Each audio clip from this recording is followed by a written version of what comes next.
Makasih. Ibu-ibu, terutama yang janda, kalau ditelepon suaminya orang, jangan suaramu mendayu-dayu seperti tadi.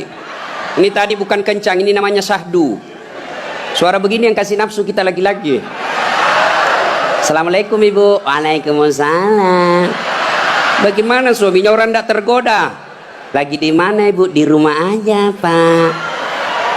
Coba dong yang keras. Assalamualaikum. Waalaikumsalam. Lagi di mana ibu? Di rumah. Lagi ngapain? Apa kau tanya-tanya? Oh enggak, di teleponnya lagi kau besok. Ini waalaikumsalam. Caleda. Wih, ada juga Bugis di sini. Wih, boleh tahan ini bubuhan Bugis. Saya ke Banjarmasin banyak orang Bugis. Saya pergi Kota Baru banyak orang Bugis. Saya pergi Pagatan, bahasa Bugis orang di sana. Begitu saya masuk penjara banyak juga orang Bugis. Simpan dulu HP-mu bos. Dengar ceramah dulu. Woi, ibu. Simpan dulu, simpan. Ibu yang pegang HP selama saya ceramah, saya doakan suaminya kawin lagi. Saya di Makassar bu, ada ibu-ibu, saya lagi ceramah, dia membelakang. Dalam hati saya, barusannya ada orang saya ceramah, dia belakangi saya. Ternyata dia ambil HP-nya, selfie. Dia belakangi, baru dia tulis di WhatsApp-nya, latar belakang das atlatif. Woi, saya dijadikan background. Selesai ceramah dia kejar lagi saya. Ini yang kasih repot kita bib sekarang. Kejar, Ustaz, boleh selfie. Terpasalah dilayani. Kalau enggak dia bilang kita sombong sampai mati. Sudah selfie dia bilang ulang Ustaz, kabur. Ulang lagi Ustaz, kabur Ustaz. Bukan HP kabur, mukamu yang kabur. Jadi bapak-bapak nanti kalau minta maaf sama istri, itu syaratnya. Jawab tangan, senyum, pandang matanya, sebut dosa. Jadi kalau suami minta maaf ibu, suruh sebut judulnya. Apa judulnya pak? Tiba-tiba minta maaf. Enggak enak, nanti kau ngamuk lagi. Bilang apa? Ustaz Dasat bilang harus sebut. Apa? Mohon maaf ibu. Dulu waktu saya tugas di Banjarmasin, saya hilaf. Ada perempuan mirip betul sama Pian. Maafkan saya selingkuh ibu. Dia bilang istrinya, enggak apa-apa pak, saya maafkan. Memang itulah manusia biasa, kadang-kala kita hilaf. Saya maafkan kau karena bulan lalu saya juga selingkuh.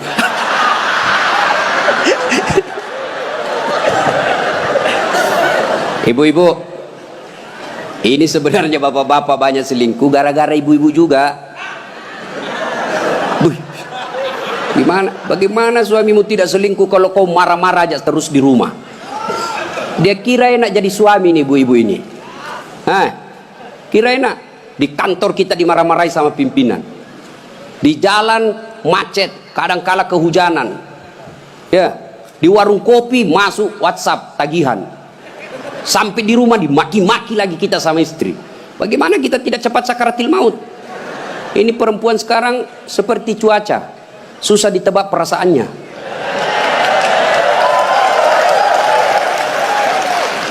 Dia kira enak laki-laki. Ibu, dengar ibu. Hui, ibu, ada 4 perempuan yang menjadi penghuni api neraka. Dengar ini. Terancam ibu-ibu.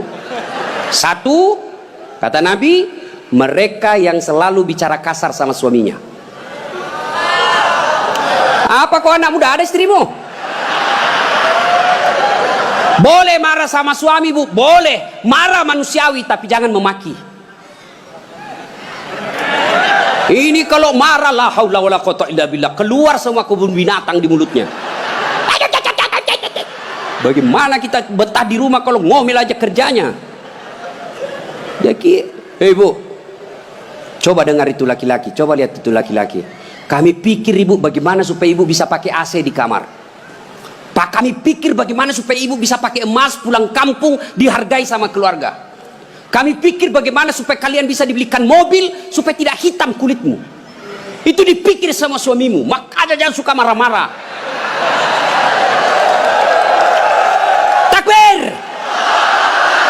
Ada di sini takut sama istrinya? Ada? Berhenti kau jadi laki-laki. Ngamuk Ustaz. Kalau dia ngamuk enggak apa-apa. Dia pecahkan piring satu, pecahkan satu lusin. Dia pecahkan semua. Kenapa? Piring, gelas boleh dibeli. Harga diri sebagai suami tidak boleh diinjak-injak istri. Takbir.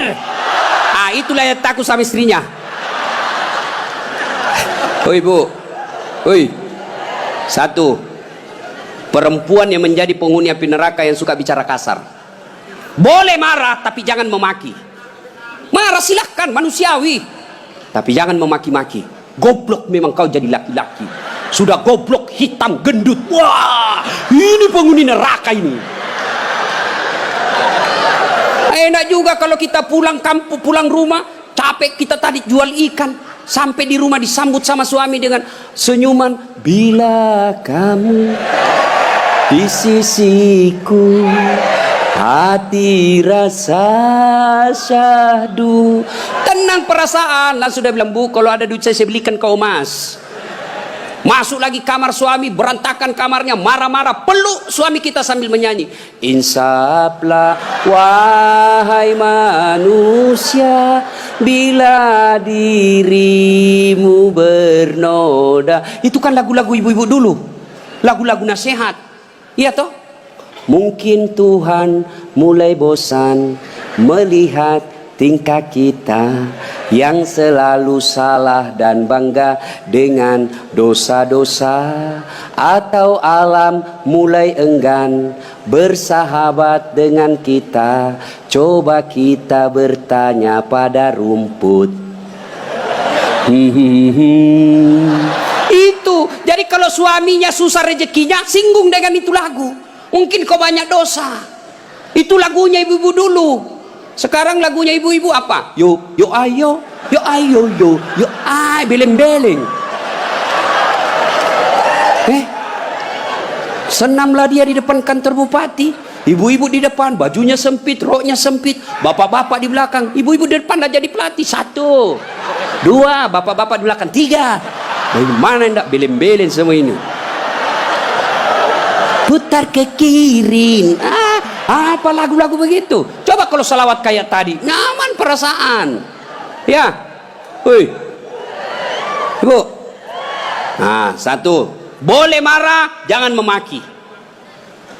2, perempuan menjadi penghuni api neraka. Mereka yang membebani suaminya melebihi kemampuan suami. Suaminya gajinya cuma 4 juta, tapi gaya hidupnya 7 juta. Kayaknya banyak penderita di sini ya. Hoi, ibu-ibu, kenapa kita miskin? Karena kehidupan, gaya hidup kita melebihi rezeki. Allah kasih rezeki 5 juta 1 bulan, tapi gaya hidupnya 8 juta. Akhirnya apa? Ngambil kredit, tidak bisa tenang. Coba kalau gaji kita 5 juta, gaya hidup kita 3 juta, insya Allah tenang perasaan. Kita miskin karena melebihi kemampuan kita. Maka suami kalau rezekinya 3 juta, jangan kau bebani. Ini kan tidak dibebani suaminya. Datanglah itu tukang kredit mobil. Bu, kalau ada mobil bu, tenang ibu. Ibu sudah tidak kehujanan. Pulang kampung nanti, ibu enak lagi. Satu keluarga, nggak perlu lagi naik PT-PT. Enak kan? Ini namanya penjual mobil, semua enak dia cerita. Dia tidak cerita bagaimana kalau kempes banyak. Bagaimana kalau mogok mobilnya? Tidak ada cerita itu. Akhirnya apa? Usullah kepada suaminya, bang, masukin aja deh sertifikat rumah supaya kita bisa mobil. Akhirnya apa? Bulan pertama masih bisa dibayar cicilannya. Bulan kedua tidak bisa. Bulan ketiga, 4 tidak bisa. Akhirnya apa? Diambil mobilnya. Sudah diambil mobilnya, diambil pula sertifikat rumahnya digadai. Mengamulah gara-gara kau yang tidak bersyukur ini. Maka jangan melebihi kemampuan suami. Ibu-ibu punya siku? Punya? Woi, punya siku? Coba gigit sikunya, bu. Coba. Kalau ada yang bisa gigit sikunya, saya kasih hadiah. Coba, mana bisa? Itulah orang yang memaksakan suaminya melebihi kemampuannya. Dan yang ketiga, kata Nabi, orang yang akan menjadi perempuan penghuni neraka, mereka yang mempertontonkan auratnya di depan lelaki. Terutama ini akhwat cewek-cewek nih. Mari kita kerjasama. Kami laki-laki jaga mata, tolong kalian perempuan jaga akhlak. Biar kami setengah mati jaga mata, kalian gentayangan di jalan, habis amal kami, bos. Pastilah dilihat barang bagus. Dia bilang, dilihat, haram tidak dilihat, barang bagus maka solak-solak kok bos ya. Yang keempat, orang yang akan menjadi perempuan penghuni api neraka, mereka yang tidak mendirikan sholat. Inilah perempuan memang paling banyak tidak mendirikan sholat. Kapan? Selesai haid. Haid 5 hari tambah bonus 2. Dia bilang suaminya, kenapa belum sholat sayang? Biasanya cuma 5 hari. Orang belum bersih, masih ada sedikit-sedikit. Dia bilang suaminya, bohong. Apa bohong? Saya kasih lihat kau. Apa mau dikasih lihat? Ketawa baru kau yang begitu. Kapan lagi perempuan banyak nak sholat? Kalau ada pengantin, mukanya dikira tembok, coklat, biru, krim, abu-abu, jilbabnya 3 lapis, kuning, coklat, jilbab sakaratil maut. Ibu bapak saudara-saudara sekalian ya. Jadi orang yang menyesal di akhirat kelak, mereka yang memutuskan persaudaraan. Maka sebentar ini kalau ada tetangga kita pernah kita sakiti, minta maaf lalu kembalikan barangnya orang. Pegawai-pegawai negeri yang pernah ngambil mesin komputer di kantor, kasih kembali bos ya. Dan itu kalau tidak dikembalikan, ketika kita di padang mahsyar dipanggil kita satu-satu. Bayangkan dari Adam sampai kiamat, kumpul berapa triliun manusia, dipanggillah kita satu-satu. Siapa dulu yang dipanggil? Nenek kita yang duluan mati? Tidak. Kakek kita yang duluan wafat? Tidak. Leluhur kita yang duluan wafat? Tidak. Lalu siapa dulu yang dipanggil? Nama-nama Islam dulu. Abdul Rahman, Abdul Jabbar, Siti Fatimah, Aisyah, Mutmainnah, Das'at Latif. Itu dulu dipanggil. Cuncung di belakang kok bos. Dipanggil juga tapi mondri kok bos. Maka jangan berkata apa arti sebuah nama. Nama itu penting. Begitu pentingnya sebuah nama sehingga Nabi jelaskan ada 3 kewajiban orang tua kepada anaknya. 1 diantaranya memberi nama yang baik. Kenapa? Karena di akhirat digunakan ini nama. Nama-nama Islam dulu. Tony, Johnny, Rudy, Ningsi, Nining. Dipanggil juga tapi di belakang bos. Habib Syekh, di depan. Das'at Latif nomor 2. Bayangkan, dipanggillah kita. Orang bilang apa arti sebuah nama? Coba bayangkan kalau tidak ada semua nama di sini. Yang paling repot caleg. Pilih saya siapa? Anu siapa? Anu. Coba kalau ada, coba sebut nama. Orang sebut nama minimal 2 saya bisa tahu. 1 suku, 2 agamanya. Nama Margono. Biasanya Jawa. Itu. Nama Ambok Dalle. Anda mungkin Cina. Masa Ambok Dalle Cina? Pasti Bugis. Ya kan? Nama. Yang kedua, nama adalah doa. Ketika nama anak kita Mutmainnah, orang yang memanggilnya wahai Mutmainnah, wahai kau jiwa yang tenang, berarti orang mendoakannya. Dan di akhirat dipakai kelak. Ustadz, bagaimana saya Ustadz? Sudah terlanjur namaku Ronaldo karena bapakku pecinta bola. Bagaimana caranya Ustadz? Ya Islamkan. Bagaimana cara mengislamkannya? Tambah Muhammad di depannya. Muhammad Abdul Ronaldo. Nggak nyambung Ustadz, biar nggak nyambung. Yang penting selamat kok bos. Masih ingat almarhum Presiden kita Soeharto? Sebelum beliau menunaikan ibadah haji, kan namanya cuma Soeharto. Setelah menunaikan ibadah haji, Raja Fat waktu itu sadar, wah menderita nih Pak Harto nanti kalau tidak diislamkan. Maka diislamkanlah namanya, ditambah di depannya Muhammad Soeharto. Ibu Tin juga ditambah di depannya Siti.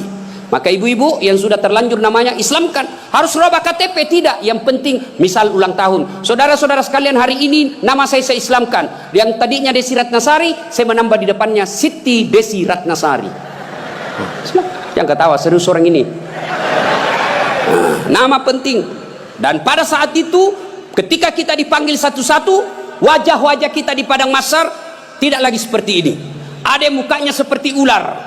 Kata Nabi, siapa yang muka ular? Mereka yang suka menjilat-jilat. Ini di kantor bupati banyak begini. Ya pak, cepat. Ada juga orang itu pegawai kayak ndak punya lagi harga diri di depan bupatinya. Ya pak, terserah bapak. Wah, cemen lu men. Ya. Yang kedua kata Nabi, ada juga nanti yang mukanya seperti anjing. Siapa muka anjing ya Rasulullah? Beliau menjawab, mereka yang disogok dan menyogok. Nah, ini termasuk anggota DPR nanti yang terpilih karena nyogok. Ada begitu di sini? Ada? Nah, kau salah, kenapa kau pilih? Tapi kau larang, tapi kau bilang wane piro. Nah. Lalu kata Nabi, ada juga nanti yang mukanya seperti tikus. Ya Rasulullah, siapa muka tikus? Mereka yang suka mengambil barangnya orang. Nah, ini yang ini di sini, ya, yang suka korupsi dan disuruh pikul itu hasil korupsinya. Saya kalau lihat itu orang korupsi 3 miliar, 10 miliar, setengah mati dia pikul nanti itu. Dia bilang, mahasiswaku 10 miliar uang dolar Singapura Ustaz, itu dikantongi ji. Saya bilang, jangan kau bayangkan uang Singapura, uang koin. Apa? Uang koin 10 miliar, pikul kau itu. Nah, ada juga kata Nabi yang nanti mukanya seperti kuda. Siapa muka kuda ya Rasulullah? Nabi menjelaskan, mereka yang suka mendahului imam ketika sholat berjamaah. Nah, ini anak muda ini yang banyak. Imam belum turun, dia sudah turun. Imam belum naik, dia sudah naik. Ditanya, kenapa kok cepat sekali? Dia bilang, ini orang tua Ustaz, sudah lowbat, saya masih full charge. Tidak boleh begitu bos. Ini juga imam kadangkala harus perhatikan. Ada juga kadangkala imam membalik-balik sunnah Rasul. Nabi jelaskan, kalau kau jadi imam, ringkaskan bacaan solatmu. Ini baru jadi imam, mau takbir aja sudah lama. Gaji itu wakak mani bawan selesai. Ada juga yang begitu. Kata Nabi, ringkaskan bacaan solatmu. Ringkas. Yang kedua kata Nabi, bacalah yang umumnya orang hafal. Tujuannya apa? Satu, orang bisa husuk mengikuti kalau yang dia baca hafal. Coba kalau imamnya membaca kul huwallahu ahad, anak-anak juga ikut di belakang kul huwallahu ahad, karena dia hafal. Begitu imam membaca surah Al-Baqarah ayat 10 sampai 115, la haula wala quwwata illa billah, dia husuk dengan bacaannya, kita husuk dengan hayalan. Kita mau ikut, tidak dihafal, mau ruku, belum selesai, terpaksa kita baca semua itu di dinding. Keadaan keuangan masjid, pengeluaran, saldo, waduh. Sudah dibaca satu tripleks, belum selesai bacanya imam, dibaca lagi kalender Persatuan Guru Republik Indonesia cabang Kabupaten Tanah Bumbu. Selesai lagi, belum selesai imam, dibaca lagi bajunya orang caleg DPR RI nomor urut 7 dari Partai Nasdem. Dibaca semua Pak. Siapa yang salah? Siapa salah?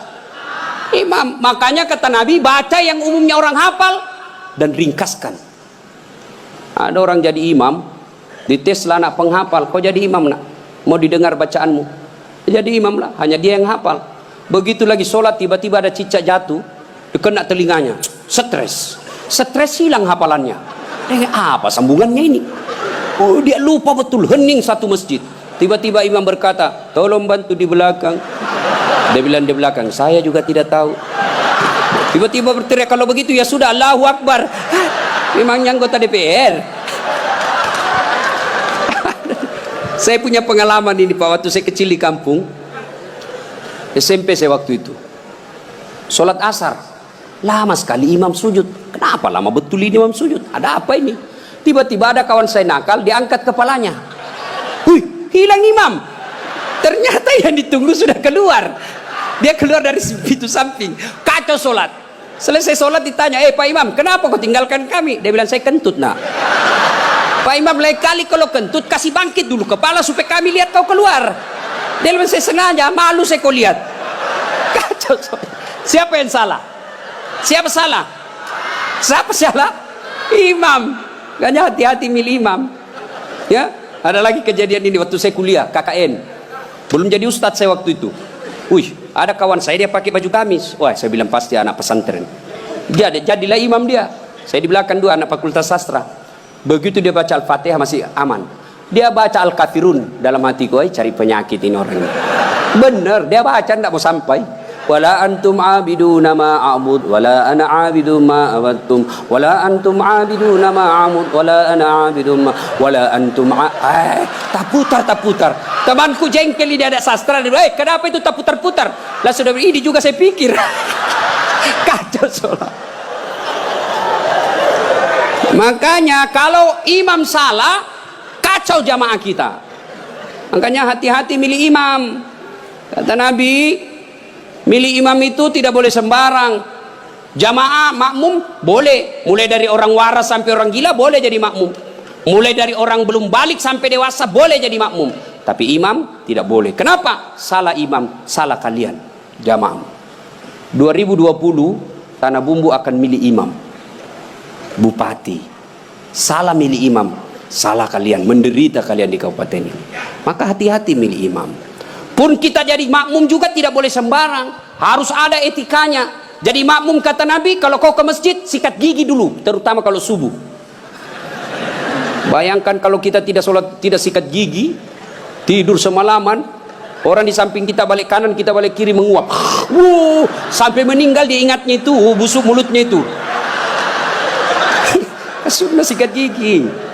Apalagi kalau kau jadi makmum, jangan kau merasa kaulah yang paling soleh dalam masjid itu.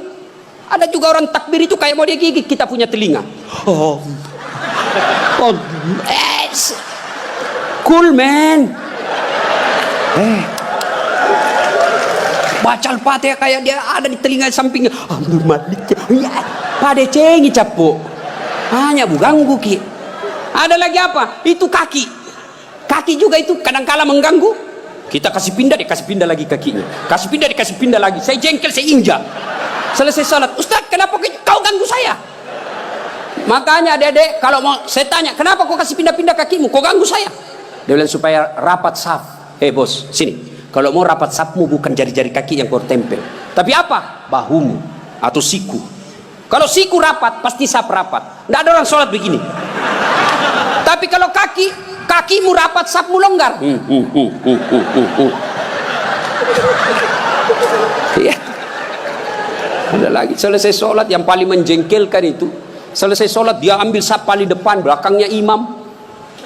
Begitu assalamualaikum, assalamualaikum, langsung lompat mau lihat, tidak jabat tangan, tidak langkai orang. Itu kurang adab kalian. Kalau kalian tidak mau doa bersama, tidak mau jabat tangan selesai sholat, ya sudah di belakang kau duduk supaya kau tidak ganggu orang. Ingat adik-adik sekalian ini yang baru belajar agama, puncak dari semua ilmu adab. Rasulullah ditanya, ya Rasulullah, untuk apa Rasul diutus ke muka bumi? Mencerdaskan kehidupan bangsa? Bukan. Mengangkat harkat dan martabat? Bukan. Apa? Liutammima makarimal akhlak. Memperbaiki akhlak manusia. Ini kita berbeda mazhab, saling mengkafirkan, saling menghina. Zaman sekarang aja ini kita ribut-ribut sesama muslim. Dulu tahun 90-an, kita kalau sholat subuh, Allahu Akbar, di samping kita tidak kunut, dalam hati saja, oh Muhammadiyah. Selesai. Allahu Akbar, tidak kunut, Muhammadiyah berarti ini. Itu aja dia. Sekarang saya pun dimaki-maki di Facebook. Apa kau Ustaz bicara-bicara sunnah, baru kau tidak pelihara sunnah? Kenapa kau tuduh saya tidak pelihara sunnah? Buktinya kau tidak pelihara jenggot. Ya mau diapa kalau tidak mau tumbuh? Saya sudah kasih minyak, tidak tumbuh-tumbuh. Malah marah istri saya, ini Ustaz kasih kotor-kotor bantal, saya kasih minyak nih Bu. Ya. Nah saudara-saudara sekalian, ini golongan, maka sebelum wafat minta maaflah orang-orang yang pernah kita sakiti. Kalau ada berkaitan dengan barang, kembalikan. Ibu-ibu yang pernah ngambil sendoknya orang ketika pengantin, kasih kembali. Karena ada juga itu ibu-ibu Columbus. Tahu Columbus? Kelompok ibu-ibu pembungkus. Kalau ada pengantin dia bungkus semua Yang ketiga, penyesalan kata Nabi, yaitu mereka yang tidak menjawab azan salat ketika azan berkumandang. Puasa, haji, zakat, sedekah, semuanya akan sia-sia ketika tidak mendirikan sholat. Adik-adik, kalian tidak usah malu kalau kalian tidak jadi pegawai negeri. Ibu-ibu, kalian tidak usah cemas dan merasa malu kalau sampai sekarang ini masih ngontrak-ngontrak rumah. Tapi malu dan cemaslah ketika sudah dewasa seperti ini belum mendirikan sholat dengan sebaik-baiknya. Kalau sholat kita insya Allah baik, maka hidup kita akan diperbaiki oleh Allah Subhanahu wa Ta'ala. Kalau sholat kita bagus, Allah yang akan menyelesaikan semuanya. Di dunia ini tidak ada orang tidak punya masalah. Semua kita punya masalah, pasti. Jangankan kita, Nabi ada masalahnya. Malah di ibu-ibu yang tanya, Ustadz bolehkah orang sholat itu tidak pakai BH? Kenapa bisa ibu? Panas ibu Ustadz, tidak ada AC, tidak ada kipas angin, kita baru pulang pasar. Boleh, tapi apa itu beradab? Ibu-ibu pergi ketemu gubernur tapi tidak pakai BH, boleh kan? Tidak Pak Gubernur. Mohon maaf ini Pak Gubernur. Coba. Ya. Saya sholat Ustaz, betul kok sholat tapi main-main. Allah. Wa kana na'budu wa iyyaka nasta'in. Ini serang. Siapa ngajar sholat begitu, bos? Ada juga orang sholat kayak ditiup angin. Ada lebih parah Allah. Siapa ajar ku sholat mak keju-keju? Jadi jangan heran ketika sudah 20 tahun sholat kok masalah kita tidak bisa lepas. Salah satu sebabnya kita sholat seada-adanya. Bapak saudara-saudara sekalian, tepat tanggal 12 Rabiul Awal tahun ke-11 Hijriah, Rasulullah sallallahu alaihi wasallam demam. Lalu Allah perintahkan kepada malaikat Jibril, Jibril, kau turun, panggil 3 malaikat, 2 malaikat, Israil, Israfil, Mikail, kau turun 4 malaikat. Sampaikan kepada Muhammad, Allah perintahkan saya menjemputmu dengan catatan tanya dulu. Kalau dia sudah mau cabut nyawanya, kalau belum tunda sampai mau. Turun malaikat. Langit pertama, langit ke-7 masih berempat. Jibril, Mikail, Israil, Israfil. Langit ke-6 sampai ke-2 masih berempat. Di langit pertama Jibril berkata, malaikat pencabut nyawa, saya tidak bertugas. Kau saja yang turun, jemput Nabi Muhammad. Tapi kata malaikat pencabut nyawa, tapi selama ini kamu yang ketemu, kamu kacesnya, kamu sahabatnya, kau turunlah. Saya tunggu kau saja di sini. Turun malaikat pencabut nyawa. Depan rumah Nabi ketuk pintu. Assalamualaikum warahmatullahi wabarakatuh ya Rasulullah.